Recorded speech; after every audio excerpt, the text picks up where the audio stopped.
Thimmy. Welcome to the Coach Quan Breakdown. So we're going to break down the fight that's coming up.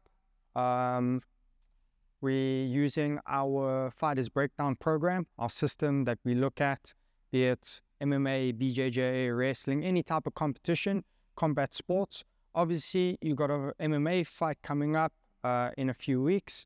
So we're going to go over your opponent, slot them into this type of system. The system then will give us data, and that data will then provide us with the correct information that we can then start working in your camp in terms of a game plan or specific areas that we need to concentrate on more, know that what we need to concentrate on less. Also, with the information that this system will spit out, it give you a type of confidence in terms of, going into the fight and certain positions and aspects of this fight you'll gain confidence of. So, who's your opponent? David Mambo. David Mambo. 3 from Silverbacks MMA. Okay. Nothing too special about him. Not in a condescending way, but I think he's an all-round fighter. Some striking, some grappling. But David Mambo. Well, let's say it's more like he's an average fighter, a fighter that you'll kind of find a lot here in South Africa. Specifically, obviously, fighting for EFC. I would say a lot of these type of guys are coming into the EFC. We could say it like that. So we can start off with what the system is. It's the Fighters Breakdown system. We have 4 segments in the system.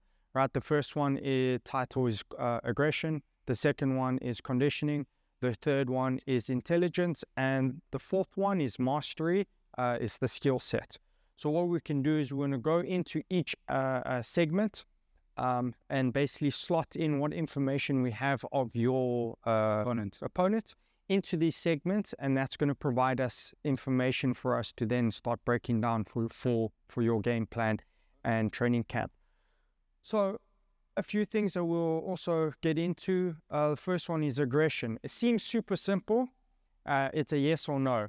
So if we look at your opponent, we have both watched your opponent's fights already.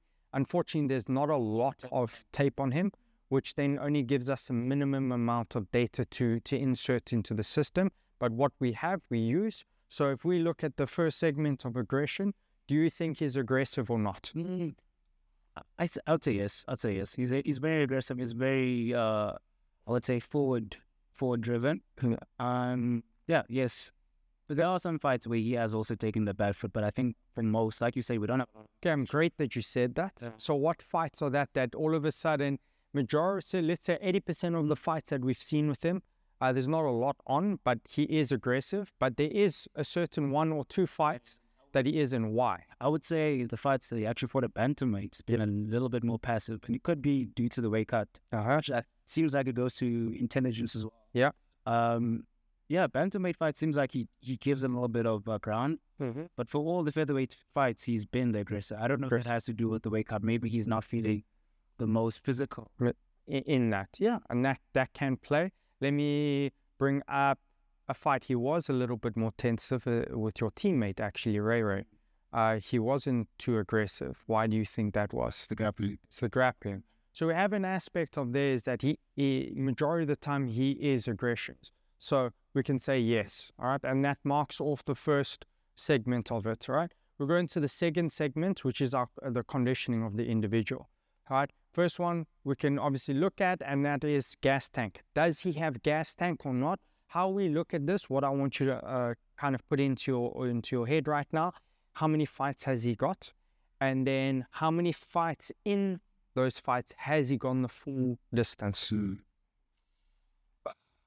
So the ones that I've seen of his, one, you got a KO, so he didn't go the full distance. The other 2, he lost by DQ.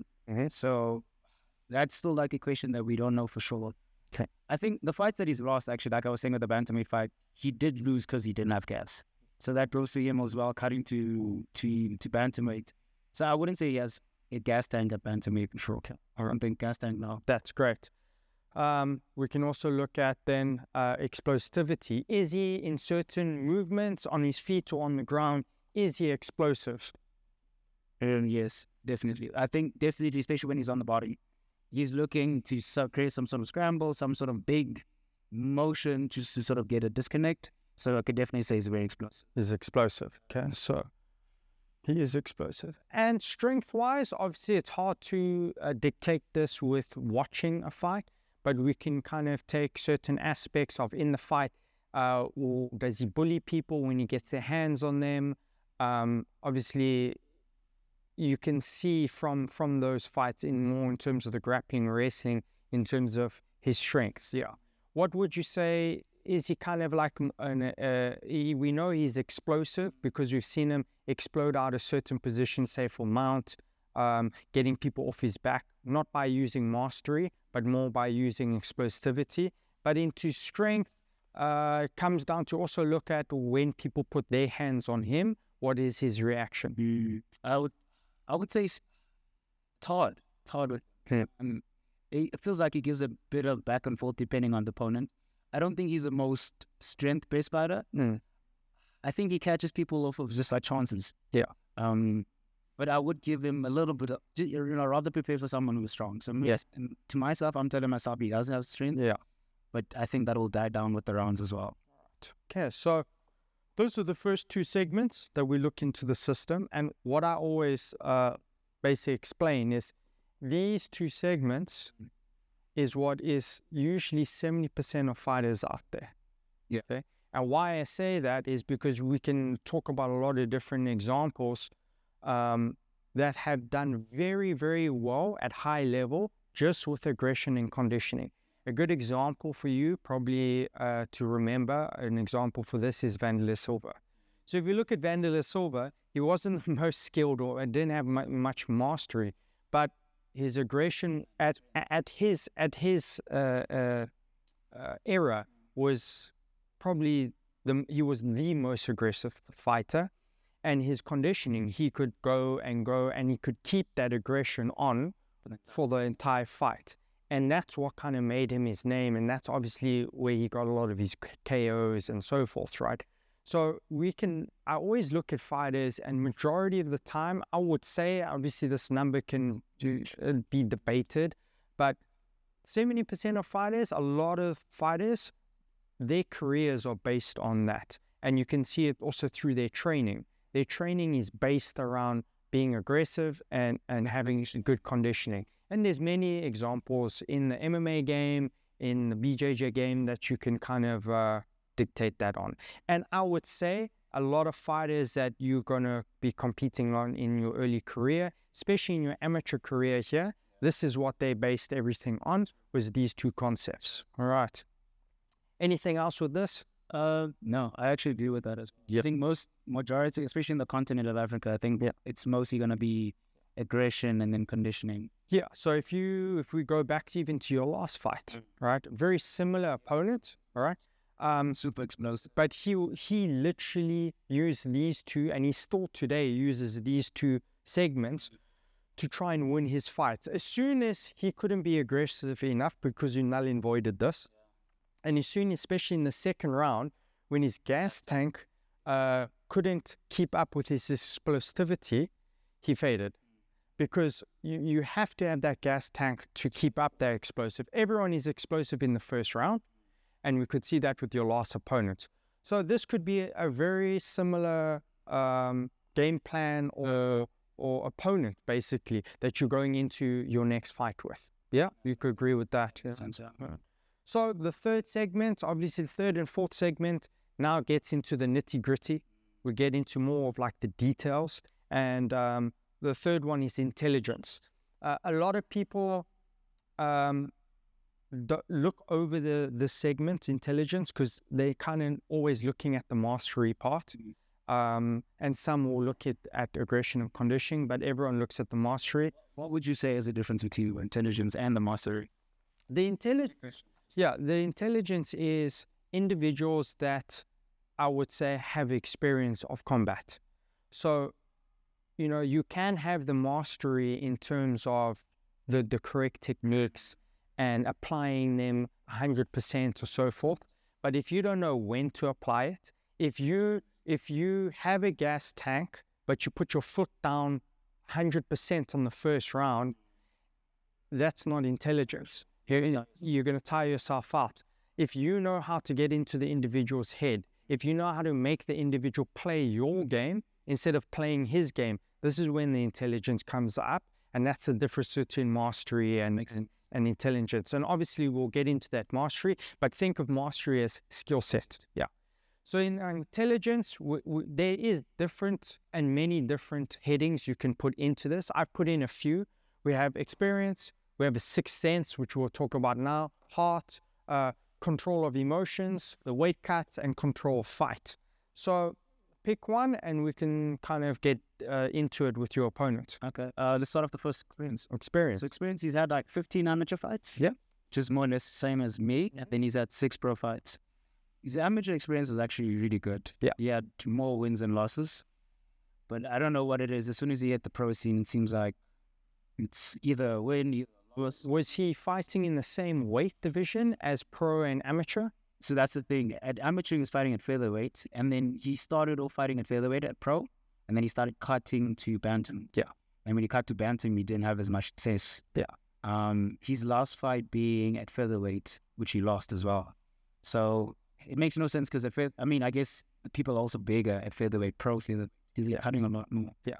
So that's usually, I do see that where guys, obviously in amateur, you're fighting more consistently and you might have to fight multiple fights in a day. So weight cut doesn't really seem that intelligent to do, especially if you only have maybe 4, 6, 8 hours to rehydrate. So guys don't do a big cut, but once you go pro, you move your division. And guys haven't mastered their cut and hydration. So we could obviously see that he doesn't do it correctly and it's affecting his performance, but mainly it's affecting his conditioning, because we also got to look at conditioning as your armor. So as soon as your armor falls away, you're exposed, right? Because if you don't have the conditioning, you can't also implement your masteries, right? So there's a big play with this conditioning, and I know a lot of people focus mostly on that, but we can see that this conditioning is affected by that weight cut. And if you have a bad weight cut or just don't have the knowledge to do that, it can then start affecting your mastery and so forth. So I think maybe that's one thing. But in coming back to the experience, he's got quite a lot of fights, very similar to you. Sixth sense. Interesting. So I call it the sixth sense because it's examples of people that have something that's not, people don't see. For instance, like if you see sometimes the Dagestani fighters, they have that confidence of themselves because of the history of their people in the sport. Is very similar to certain Brazilians and from people that come from certain schools that have a certain history and stigma.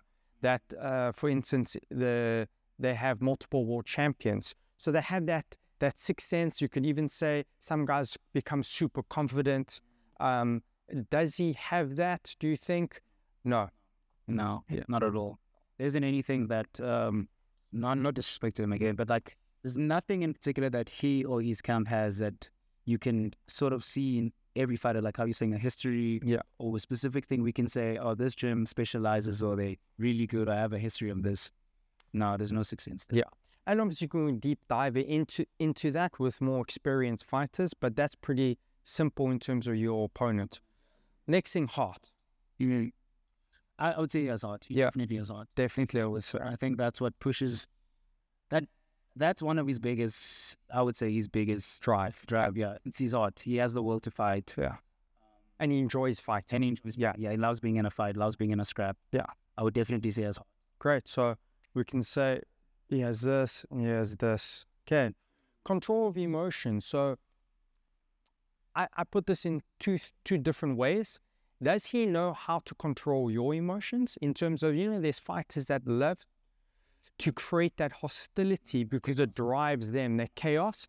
And there's guys that don't like to do that, but they can also control emotions in the fight. They know how to make you angry or what, So you sort of play to their game. So you start playing to their game. Controlling of people's emotions in the fight and outside the fight is is a little bit of a sixth sense, you could say. And we can obviously see a lot of different fights, especially the big fight promotions. For instance, Conor McGregor, that's a good example. He loves this control of emotions. That's his intelligent part, how he draws people in. A good example is him and Jose Aldo, how he created so much emotion in that fight that Aldo came out, guns blazing, played into his game and got caught within a few seconds. So do you think he has that? No. I don't think so. I think it also could be just because he doesn't really speak the language as much, but in general now, maybe he might stick a tongue at it away anything. So exactly. So I don't think he has this, but he does like hostility. He does like to, you see him kind of like getting up into guys' faces. He prones and prompts his opponents and that type of stuff. So he does like hostility, but I don't think he knows how to control it. Yeah. All right. Next thing, weight cuts. Yeah, I don't think. So how many fights has he had in bantam? He's had 2 fights at bantam. 2 fights. 2 fights. He's lost one by DQ and he's lost one by decision. Yeah. The DQ one, I think I haven't seen it, so I can't really tell. But his last bantamweight fight that he fought, he looked like he wasn't conditioned. He didn't look like he had a gas tank, and he just looked sort of very passive. And I'm assuming it's because that was probably his weight cut. Yeah. I think he hasn't fought at because he fought at bantam, then he went back to feather, 2 fights at feather, then he went back to bantam. So I think he probably wasn't prepared all the way for that. Yeah, and I could say with the sixth sense of who the people is around as well, he probably hasn't fixed that or mastered that. Because as we know, that's not an easy thing to master, and it takes a lot of experience and trial and error to solve that. Next one, does he know how to control the fight? And does he know how to draw his opponents into these fights? I would say yes. But I would also say the people that he's able to do that with also don't have the most experience. Yes. So because he has the experience and he has been in fights, he understands the tempo of a fight. But yeah, I think he's only able to control the fight with people he's able to bully and people. Yeah. So I would also say he thrives in chaos. So he wants that brawl. He wants that crazy scrambles because it gives him the scrambles give him the opportunity to win certain positions. Yeah, and capitalize. So he does like a fight to be in a chaotic environment. Any of the fights, if you see that there's no chaos, he struggles with quite a bit. Yeah. All right. So that's the third segment in terms of intelligence. Could you think of any other topics we can input for you? No, I think these are perfect, especially just because of the sort of opponent that I'm fighting. Yeah. He doesn't have anything that sticks out, so he isn't like, and like we're saying, there's not a lot of tape on him. Yeah. I think this is perfect. Yeah. So we've gone through the 3, all right? Aggression, we said yes, he does, right?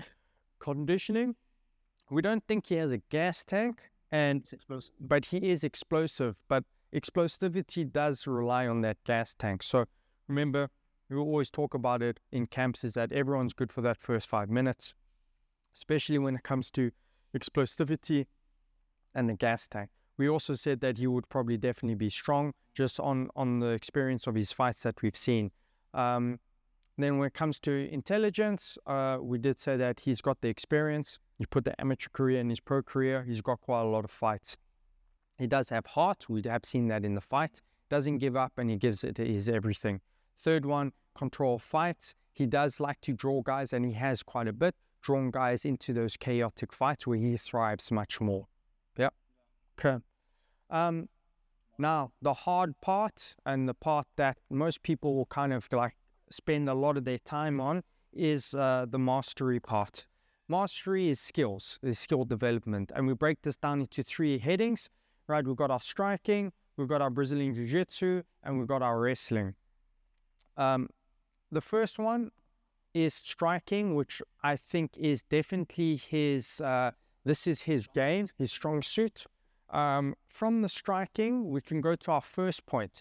Is he an outside striker? So does he like to use his range, which means that if he's using his range, he has good range finders in terms of a good jab or good front kick to dictate distance. Does he have that, and does he use that? Outside? I don't think so. Yeah. I think so. It looks like he sort of, it looks like he's a flow sort of fighter. He sort of feels what's at the moment, but then he doesn't have a particular pattern. Like, he's not a guy who will start a fight with the jab, or start with the teep, or start with the low kick, just to sort of feel things out and get the range. He sort of just, whatever's available, he might start with the kick to the body, he might start off with the right hook or overhand. Yeah. So striking, I would say, he's not an outside fighter. He's the inside for sure. Yeah. So we get to the next one, which is the inside. The inside is more like the guy that pushes forward, and he tries to take that space, swings a lot. Is he that type of guy? Yeah, definitely. Especially with hooks. He loves his hooks. He loves putting the pressure. Yeah, and he like you were saying earlier on with the control of the fight, he likes to make it a chaotic fight. Yes. I think that's where he has success. Yes. Is he a boxer, more of a boxer, or is he more of a kicker? He's more of a boxer. Yeah. But what I've noticed is that he's very good at catching kicks. Yes. So he's very boxing orientated, yeah. Might kick just to get a kickback, but very boxing oriented. So to a point, he might bait you into kicking, and that's how he actually gets guys to the ground. Yeah. So this fight. All right. So we know he's more of a boxer. How many KOs does he have in his career? I'm not too sure. I don't want to lie. Yeah. But is he a KO guy? No. I would say he wins off of decisions. He has, I think I probably have more KOs. Yeah. TKOs in. Yeah. I think he's like an opportunist. So if it presents itself, he'll take it. Yeah. But no, I wouldn't say he's a KO fighter. Correct.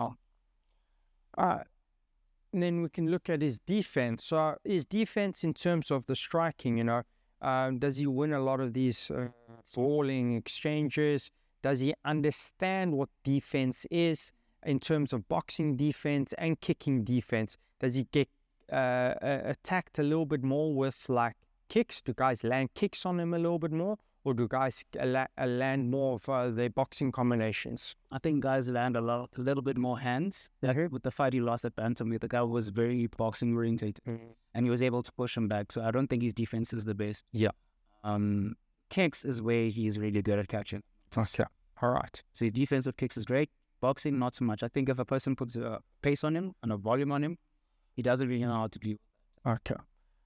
And then we're looking at stance. So is he orthodox? Is he southpaw? Is he more of a square stance? Is he more of a side-on stance? Is he heavy on that front leg, or is his weight more on his back leg? Does he bounce a lot back and forth, or is he more static? I would say it's very stationary. Yeah. Very stationary. Primarily orthodox, but he will switch time to time to southpaw just to throw the body kick. But primarily he's orthodox. Primarily special orthodox, very stationary, looking to sit on his shots, throw his shots from the... Okay, so if we look at the striking, we take the stance first, because he's actually a little bit side on in terms of that front leg. A calf kick will land. Those type of lower kicks will land to a certain degree, but we also got to then worry about the catching.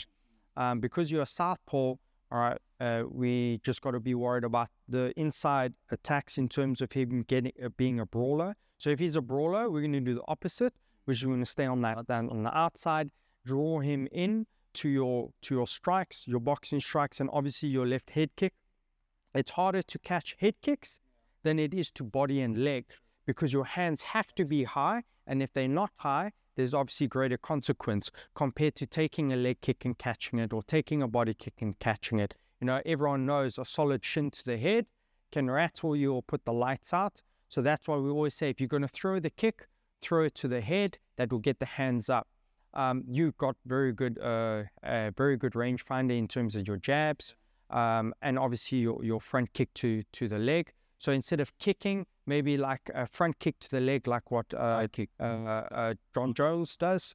And then obviously being patient, right? Because he wants to create that chaos. We said here that he enjoys that chaotic type of fight. So if we do the opposite with him, that's what's going to present the mistakes, especially with the striking. I have seen where his most recent fight that I could only find, as soon as they started, they created that chaos. And they just swung at each other. The opposite guy obviously then got a body lock and got the takedown. but it definitely exposes him to the wrestling aspect.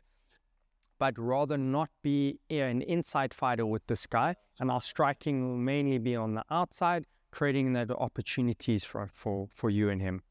So for this one, you definitely see like a lot more head kicks than body and leg. Yeah, I mean, I would go to the calf because it's the total end of the lever, and it's hard to catch a calf kick compared to a leg kick and body kick. So think of kicks in terms of being caught. The highest point of the body in terms of the head, hard to kick, end of the lever. The lowest point of the body, the ankle and the base of a calf kick, is the hardest to kick. It exposes much more and keeps you much safer compared to if I start kicking your thigh, where it's mid-range, I can still connect it. I can also take it because there's greater muscle mass there. Same as the body. A lot of guys have good, strong bodies, especially in the first 5 minutes. Everyone is good. Yeah, a catch of that is pretty easy, and that's where they get taken down. If you do see where he catches the guys, it's usually the leg kick or the body kick. Yeah, but I haven't seen any head kicks or calf kicks on him. And with his stance, our stance tells us, we always know if the stance is more of a boxer stance or more heavy on that front foot to disrupt his stance or base, that calf kick is always the key and the goal for that.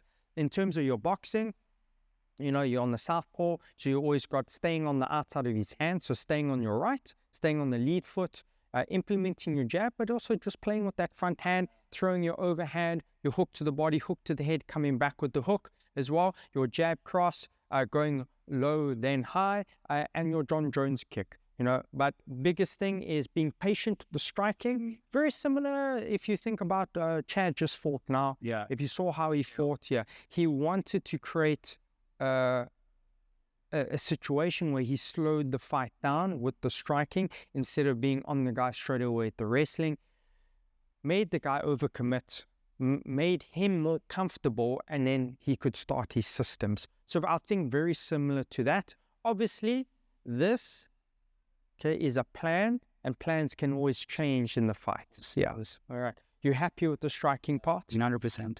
I think this is pretty accurate. Yeah. The next one we move to is the Brazilian Jiu-Jitsu. So the first thing we can look at is top game.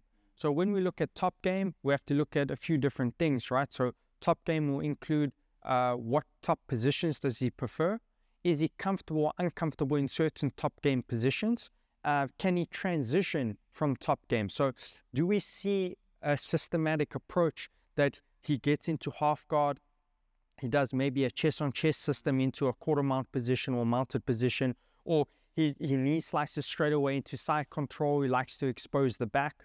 So what do you think in terms of the top game of your opponent that he does? I think his top game is very basic, but very, his BJJ top game is very MMA based. Yes. I think he'll just stay in half guard. He will never really try pass. If anything, you pass the side control more than you go mount or 3/4, any of those positions. So it's very basic, but it's also effective in terms of MMA. Staying in half guard, you don't really need to do much. You have the hip with you. But very basic type game, half guard. Essentially, you'll be in half guard. So, yeah, I would agree. He doesn't actually implement the top game too much. He's happy to be in guard and half guard. His last fight, I did see he was very happy to be in guard. Even when the guy caught him in a triangle pretty easy, and he got the KO slam just because the guy didn't know how to hook the leg, and not get lifted. But he is very one mindset on top of position. As long as he's in half guard or full guard, he kind of stays there and he works a little bit more of his striking than anything else. Next thing we can look at is bottom game. What does his bottom game look like in terms of, is there a certain guard does he play from? Does he have a certain wrestling system up? Does he struggle in certain positions off his back? So from the fight I saw that he lost with the DQ, where the guy had the body lock, took him down, he was very explosive in terms of just making sure he can get away. But once that dude had like mount, he was really struggling. So I don't think his bottom game is not the best, but he is like we're saying with the conditioning, very explosive, and we plan for him to be explosive in the first round. Yeah.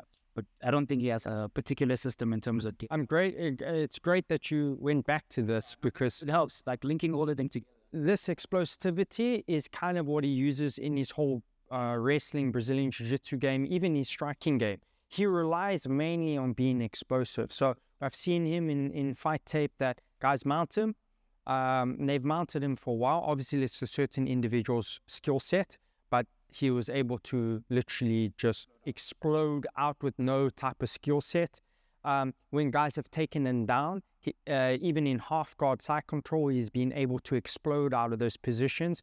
I've seen guys take his back. He creates that tripod position and explodes, rotates into them and gets a full guard position. So his bottom game is not very skill set based. It's mainly explosive based. Okay.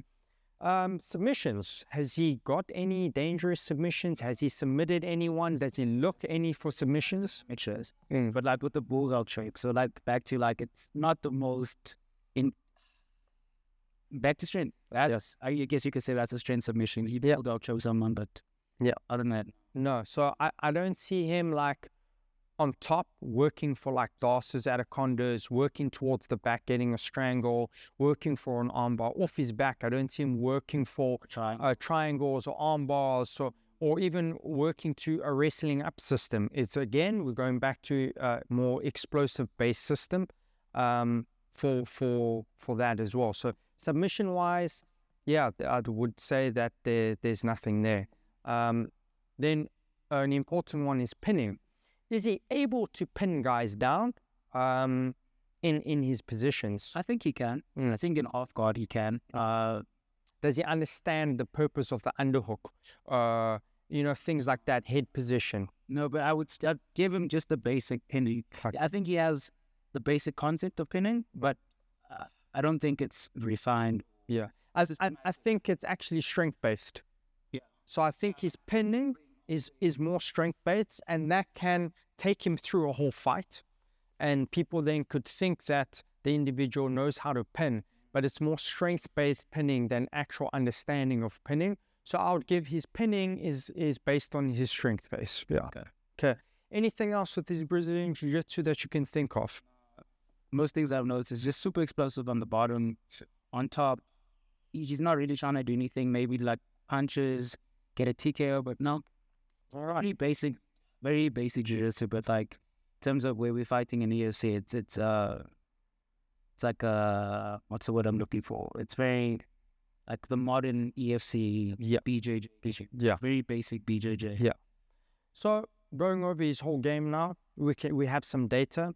So that would say that he's definitely not comfortable with his back and he's more comfortable on top. Now, that gives us an understanding that if he's on his back and you're on top of him, he's going to be in a great struggle in terms of the fight. Working on pinning positions, pinning him first, and being patient with your grips and your underhooks and your head position to understand that his first escape will always be explosive. But once that fades out, he's going to have to come back to his mastery, which he doesn't have, especially off his back, which then gives you an advantage. So then we can go into stuff that we've been talking about, your quarter mount systems that we've been working into mounted back and all that type of stuff. It works very nicely for our striking system in terms of our ground and pound in half guard, full guard, and so forth. So I think you being on top of him is definitely the biggest advantage you have with this opponent.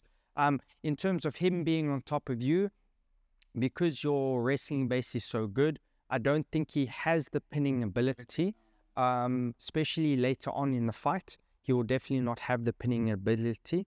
And then we have an advantage that his submission game is not very correct. He doesn't have a very sound submission game. So you don't really have to be too worried about much submissions. You could give up certain positions to create scrambles because he hasn't shown any submission ability.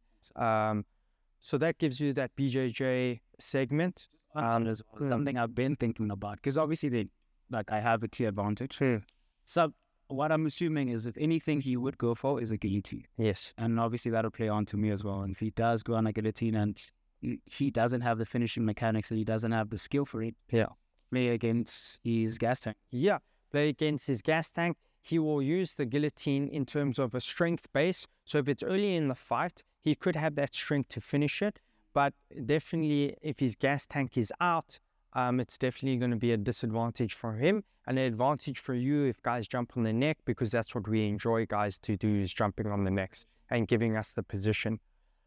Yeah, so that's definitely a big advantage for you. As we know, he is more or predominantly a striker, so that will give us an understanding of your advantage will be putting him on his back, but it also doesn't mean that you can't outstrike this guy. Okay. Last segment, we'll go into our wrestling. So our first concept we'll talk about is his offensive wrestling. So is he very offensively in his wrestling base? So does he look for the takedowns? I think later on in his career, which is currently now, I think he does look for the wrestling. But what I've noticed is it seems like it's mostly body locks on the fence. Body locks on the fence. He doesn't really use his lower body to try to get the takedowns. It's more of a strong man. Pull them off, rotate them off. But with that being said, he's also been capitalized because of that. Yeah. Defensively, does he know how to defensively defend multiple different types of takedowns? No. I also think the calibers of opponents that he's been fighting also haven't been training takedowns. So they'll go for a takedown. It'll be like a basic body lock, double leg, single leg. But everyone's good at this level to defend the first takedown. That should be a normal. But to defend multiple takedowns, okay. So in terms of attacks, does he attack a lot more upper body attacks? He's really upper body focused. Doesn't really use his legs. Like I was saying, with the offense, it's mostly body locks. Body locks and catching kicks. Or his takedowns. Yeah. In terms of wrestling, pure wrestling, upper body, more Greco style, doesn't really use his legs, look to pull you off. Yeah. And basically get the mat returns. Yeah. He doesn't use with the body lock any type of judo in terms of outside, inside hooks, any uchimatas, taitoshis, none of that, right? So it's a simple body lock connection, and he starts getting behind the back of the knee and starts getting mat returns, type of suplex takedowns, right? Okay. Again, you've answered that. I haven't seen him shoot any lower body, so any single legs, double legs, I haven't seen any of that. Scrambles. How is his scrimmage wrestling? I've seen scrambles in that one fight where he got disqualified, but it was back and forth. He has some scrambles which goes back into the explosivity. Yeah. So the first round, I'm anticipating him to be very scrambling. So I'll say he has a bit of scrambles, but it's not an educated scramble. It's not I'm scrambling to disconnect so I can re-wrestle. It's either I'm just being very explosive scramble to create some sort of chaos and hopefully get out. So that comes to the last point, which is the pinning. So a lot of people, when they talk about wrestling, they only talk about the taking down of the individual. But we can see a lot of examples where the individual can be taken down, but they can't keep them down. And the person keeps popping back up. And doing that for 3 to 4 minutes takes your conditioning out, and that then plays a big disadvantage in them. And then that can play into an advantage of your opponent. So that when he does get the takedowns, is he able to pin his opponents down? I don't think that's also focus in his game. Yeah. I think a focus on his game is getting a takedown, creating some sort of opportunity and finishing up. Yeah. I think we can also use an example of your last fight where the individual kind of countered your wrestling, got the takedown, but had no idea of any pinning, and that played into your advantage where you just re-wrestled up and got the better position and on top of him. So that's a good advantage of that. So we can see then a big advantage, I would say, for you is your wrestling, right? And obviously your BJJ. So we can see that is definitely his weakness. So if that's an individual's weakness, we need to play on that as much as we can within those 15 minutes. But that doesn't say that we can't strike, and we can't use this to bring you into these two things. And that's another thing, is that if we know that this is the advantage, we need to learn how to mask it, how to hide it, to then expose it at the right times that we can use it. Everyone in the industry knows that you have very good wrestling, grappling. So when they fight you and they do a similar breakdown of you, they're going to see, well, they don't want to be on the ground with Tim. which means that he's going to be much more cautious than he is with his other opponents. So that's when we need to bring in this segment of striking into getting him emotional about it, to actually catch him with a few things that he reacts off of that. Once he reacts off of that, that opens up this game where we can now implement it. And then the other game plan is that we don't care about any of that. We use this as an offensive way to expose these two things, and we force our wrestling and BJJ game. And that will all come and dictate in terms of in the fight. We can say what we want now, but in the fight, that's when the real data management's going to happen. That's when the real game plan's going to start, right? Yeah.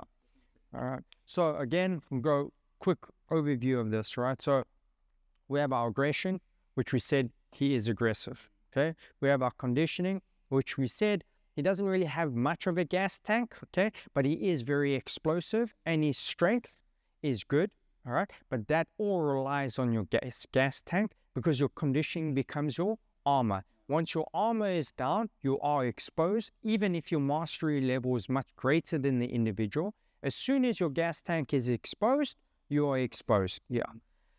The next thing is intelligent part, right? So intelligent part, we had a few different segments here. We had experience. He does have experience. Sixth sense, it doesn't really come from a very knowledgeable, let's say, camp or training partners and so forth of that. We said he has heart, for sure.